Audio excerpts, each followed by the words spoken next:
오늘 우리가 읽은 본문은 탕자의 비유라는 이름으로 잘 알려진 말씀입니다. 자, 누가복음 15장 1절로 2절을 보면 이렇게 기록되어 있습니다. 모든 세리와 죄인들이 말씀을 들으러 가까이 나오니 바리새인과 서기관들이 수군거려 이르되 이 사람이 죄인을 영접하고 음식을 같이 먹는다 하더라. 자, 이 말씀을 보면 당시 예수님의 말씀을 들으러 많은 사람들이 나왔다는 거죠. 그런데 그 중에 세리들이 있었고 죄인들도 있었다는 거예요. 이게 왜 문제가 될까요?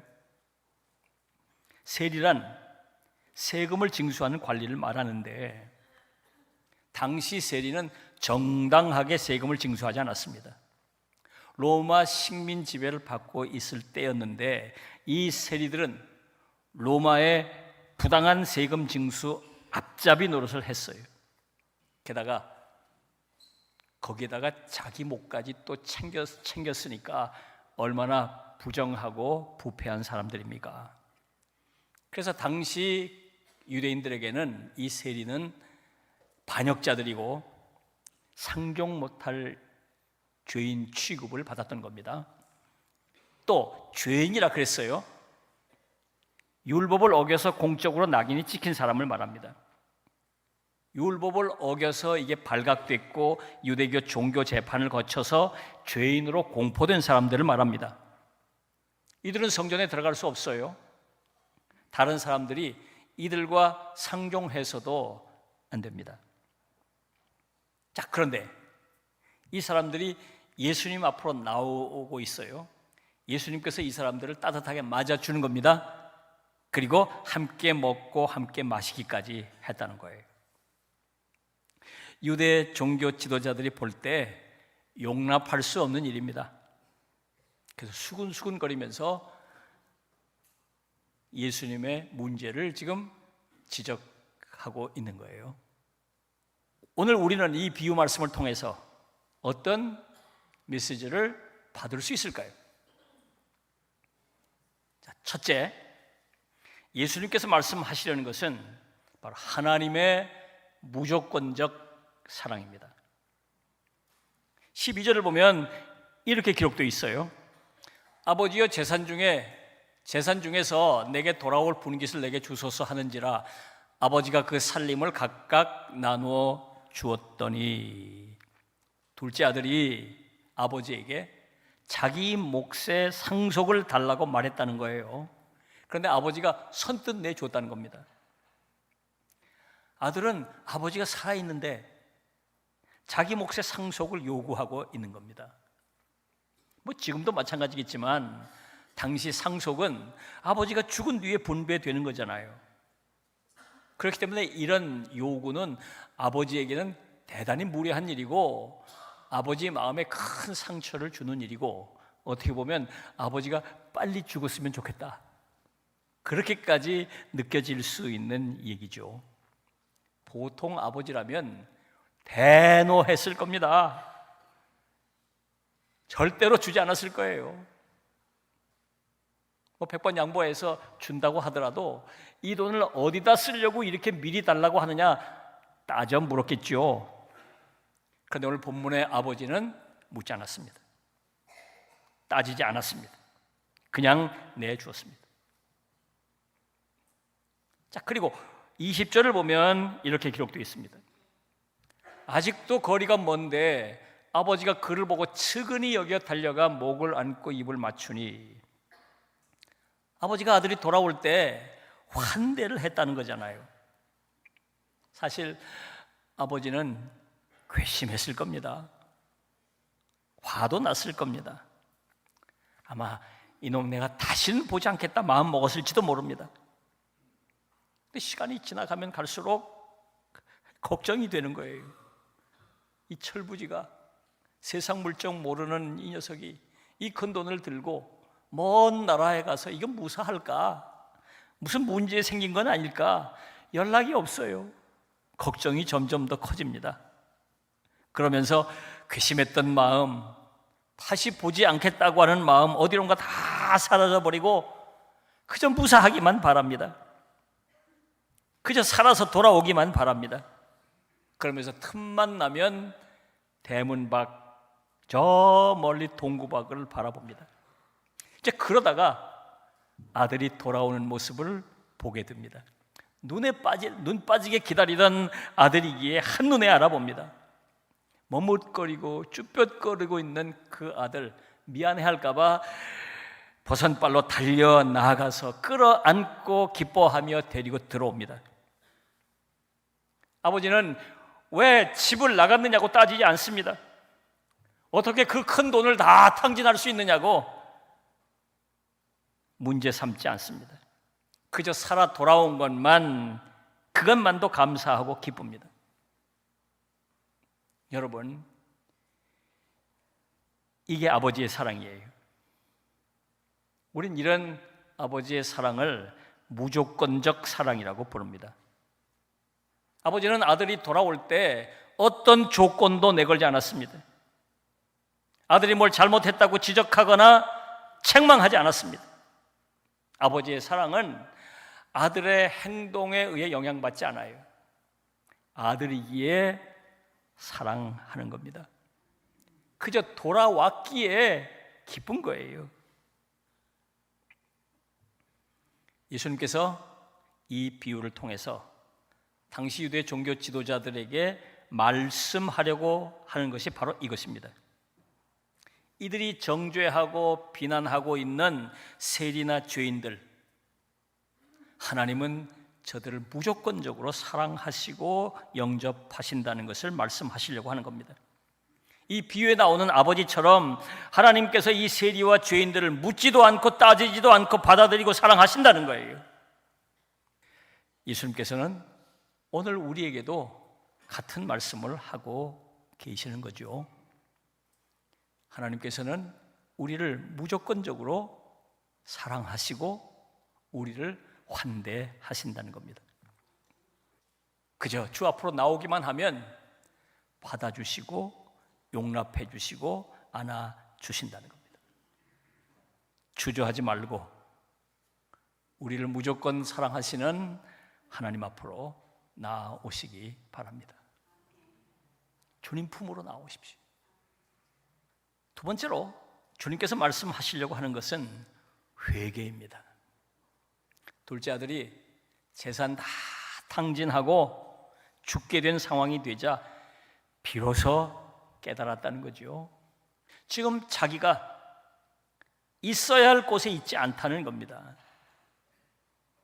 지금 내가 겪고 있는 이 모든 괴로움과 인생의 어려운 일들은 아버지 품을 떠나왔기 때문이라는 거예요.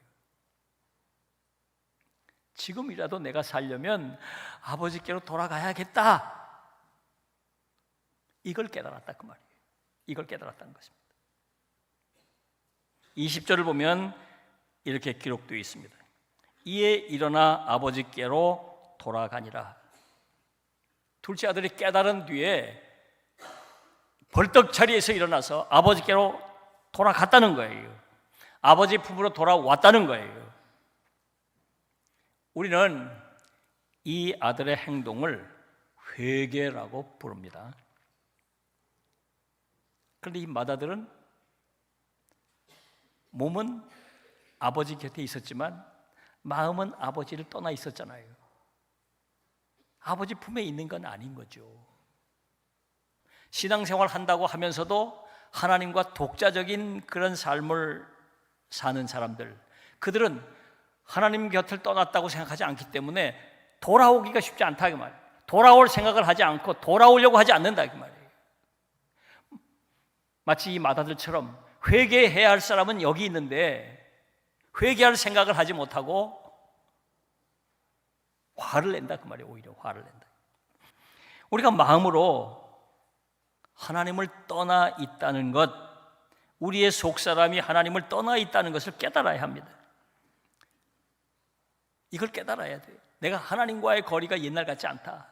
내가 하나님과 가까이 있지 않다. 이걸 깨닫고 하나님께로 돌아가야 되겠구나. 하나님께로 철저하게 돌아가야 되겠구나. 이 생각을 하고 돌아와야 온전한 회개가 되고, 그래야 우리를 품에 안으시고 주님이 기뻐하신다 그 말이에요. 더욱 철저하게 하나님께로 우리가 돌아가야 하겠습니다. 자, 세 번째로 또 하나, 예수님께서 이 비유를 통해서 말씀하시려고 하는 건 이기적인 신앙입니다. 예수님께서 이 마다들의 태도를 통해서 당시 유대 종교 지도자들에게 하실 말씀이 있기 때문이에요. 29절을 보면 마다들이 이렇게 아버지에게 따지듯 물었습니다. 내가 여러 해 아버지를 섬겨 명을 어김이 없거늘 내게는 염소 새끼라도 주어 나와 내 벗으로 즐기게 하신 일이 없더니, 아버지가 둘째 아들이 돌아온 것 때문에 잔치 벌인 것에 대해서 불평을 하는 것이죠. 따지자면 일리가 있습니다. 자기는 아버지를 위해 나름대로 집안일을 열심히 해왔는데 아버지는 자기를 위해서 잔치 한번 벌여준 일이 없습니다. 근데 둘째는 사고치고 아버지 마음을 아프게 하고 집 나가서 돈 탕진 다 하고 돌아왔는데 뭘 잘했다고 크게 잔치를 벌여주느냐는 거예요. 자기 입장에서 보면 이거 말도 안 된다 이 말이야. 아버지가 해도 너무하네 이거. 그럴 말 할 만하죠. 일리가 있어요, 어떻게 보면. 자, 그런데 이런 태도에는 중대한 문제가 하나 있어요. 그렇게 오랫동안 아버지랑 같이 있으면서 아버지의 심기를 살피지 못했다는 거죠. 아버지가 둘째 아들이 집 나간 뒤에 밤잠도 제대로 못 자고 낮이나 밤이나 언제 아들 돌아올까 기다리고 문방만 내다보고 손꼽아 기다린 것을 보았으면서도 아버지의 마음을 헤아리지 못한 것입니다. 제대로 된 장남이라면 이럴 때 이렇게 말했을 거예요. 아버지, 둘째가 꼭 돌아올 겁니다. 그때까지 제가 곁에서 그 빈자리를 채우겠습니다. 둘째가 돌아왔습니다. 제대로 된 맏아들이라면 이렇게 말하지 않았을까요? 아버지, 얼마나 기쁘세요. 그동안 기다리시느라고 고생 많이 하셨어요. 이제 오늘 저녁서부터 두 팔 쫙 뻗고 편히 쉬세요. 그런데 본문의 맏아들은 그렇게 하지 못했습니다. 자기밖에 모르는 사람, 아버지를 생각할 줄도 모르고 동생 마음도 헤아릴 줄 모르는 사람이에요. 참 이기적인 사람이죠. 지금 세리나 죄인들이 하나님 앞으로 돌아왔습니다. 그런데 이들은 세리나 죄인들이 돌아온 것 때문에 기뻐하시는 하나님의 마음을 헤아리지 못하고 있습니다. 그리고 하나님 품으로 돌아온 세리나 죄인들의 회개한 마음을 헤아리지 못하고 있어요. 이기적인 생각으로 자기 생각뿐입니다. 예수님께서 바로 지금 이 점을 책망하고 계신 것입니다. 여러분, 우리가 이 맏아들처럼 돼서는 안 됩니다. 우리 이웃을 생각하며 살아야 합니다. 그저 나만 생각하는 이기적인 신앙을 극복해야 합니다. 우선 하나님의 마음을 헤아려 보려고 해야 하겠습니다. 지금 하나님의 마음이 어떠실까?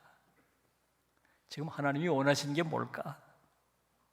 어떻게 하면 내가 하나님을 기쁘시게 드릴 수 있을까? 이런 좀 생각을 해야 하겠습니다.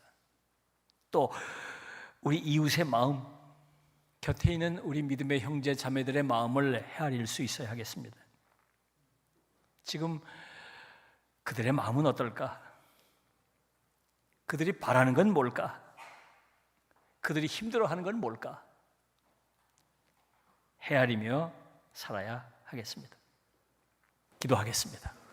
오늘 우리에게 주시는 다짐과 결단을 하나님께, 우리에게 주시는 말씀을 중심으로 다짐과 결단을 하나님께 드립니다. 다 같이 기도하겠습니다.